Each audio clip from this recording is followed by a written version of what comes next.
Hi friends, welcome to అనే వేదిక. నేను ఈరోజు మీ ముందు కొన్ని కరెంట్ అఫైర్స్ తోటి వచ్చాను. అందులో ఫస్ట్ అండ్ ఫార్మోస్ట్ డిఫెన్స్కి సంబంధించింది. సో ఫ్రాన్స్ తోటి మనం ఒక డీల్ చేసుకున్నాం అనమాట. ఫ్రాన్స్ కంట్రీ తోటి 64,000 crores వాల్యూ అయిన డీల్ ఇది. రఫేల్ ఫైటర్ జెట్స్ను కొనాలి అని చెప్పేసి డిసైడ్ చేసుకుంది ఇండియా. అండ్ ఇది 2033 వరకు కూడా వీళ్ళు మనం కొంటూనే ఉంటాం ఫ్రాన్స్ నుంచి.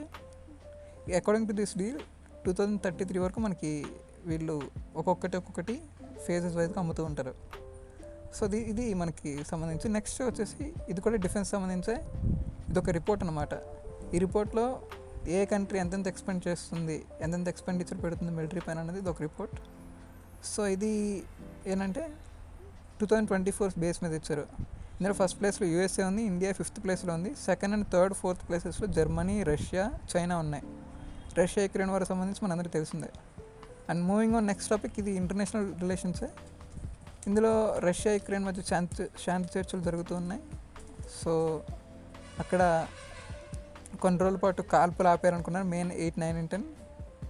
అండ్ దీంతోపాటు ఏంటంటే ఇప్పటికే అమెరికా రష్యాని అడిగింది యుద్ధాన్ని ఆపమని. యుక్రెయిన్ కూడా కొన్ని సిటీస్ని ఇవ్వమంటే వాళ్ళు ఇవ్వమంటున్నారు.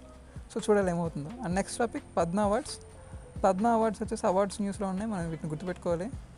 సో నాగేశ్వర రెడ్డి గారికి పద్మ విభూషణ్ వచ్చింది, డాక్టర్, తెలంగాణ నుంచి ఈయనకి. అండ్ మొత్తం పద్మ అవార్డ్స్ ఇచ్చారు, 71 ఇచ్చారు.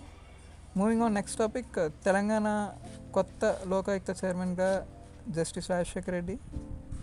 సో లోకాయుక్త మనందరికీ తెలిసిందే, యాంటీ కరప్షన్ బాడీ.